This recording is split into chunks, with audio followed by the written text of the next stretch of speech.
కరీంనగర్ జిల్లాలో ఘనంగా కార్గిల్ విజయ్ దివాస్ వేడుకలు నిర్వహించారు. ఎన్సీసీ కేడెట్స్ ఆధ్వర్యంలో దేశ సరిహద్దుల్లో వీర మరణం పొందిన సైనికులకు నివాళులర్పించారు.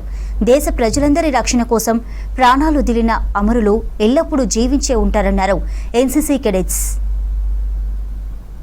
एक के बाद एक खेल खेल में देश की बेटियां देश बदल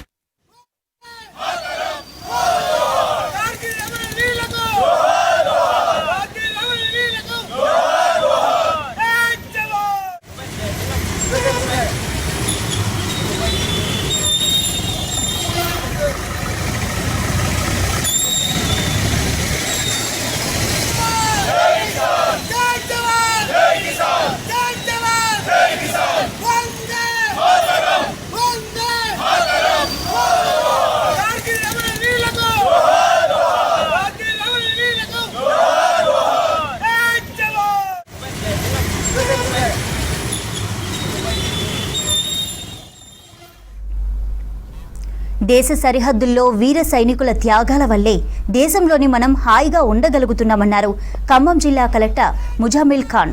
అమరవీరుల త్యాగాలను అనునిత్యం స్మరించుకోవాలన్నారు. గట్టయి సెంటర్ ఫ్రీడమ్ పార్క్లో ఘనంగా కార్గిల్ విజయ్ దివాస్ వేడుకలు నిర్వహించారు.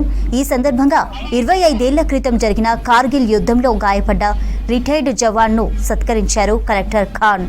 ఆయన దేశానికి అందించిన సేవలను కొనియాడుతూ పాదాభివందనం చేశారు.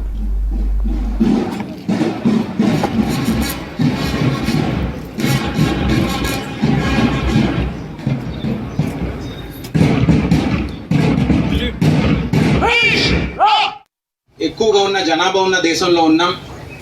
ఇంత డెవలప్మెంట్ చూస్తున్నాం, కానీ డెవలప్మెంట్ ఎక్కడి నుంచి వస్తుందండి? మన హద్దులు మనకు తెలియకపోతే, హద్దుల్ని మనం కాపాడే వాళ్ళు లేకపోతే, ఈ వీరులెళ్ళి అక్కడ సేవ చేయకపోతే లోపలేమవుతుంది గమనించారండి ఎప్పుడన్నా? హద్దులుంటేనే లోపల ప్రగతి.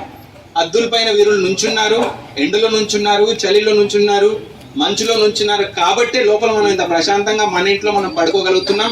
ఇది కూడా మనం దృష్టిలో ప్రతిసారి పెట్టుకోవాలండి. ఇటువంటి సందర్భాలు వచ్చినప్పుడు మనసులో ఇంకా సంకల్పం చేసుకొని గుర్తుపెట్టుకోవాలి. మన కోసం వాళ్ళు అక్కడ ఉన్నారనేది ఎప్పుడు మర్చిపోకూడదండి. ఇప్పుడు ఇదంతా అయిన తర్వాత మనం చేయాల్సింది ఏంటి? మొన్న కూడా ఒక సందర్భంలో మన దేశ ముఖ్యులు ప్రెసిడెంట్ గారు కొన్ని సన్మానాలు చేసినప్పుడు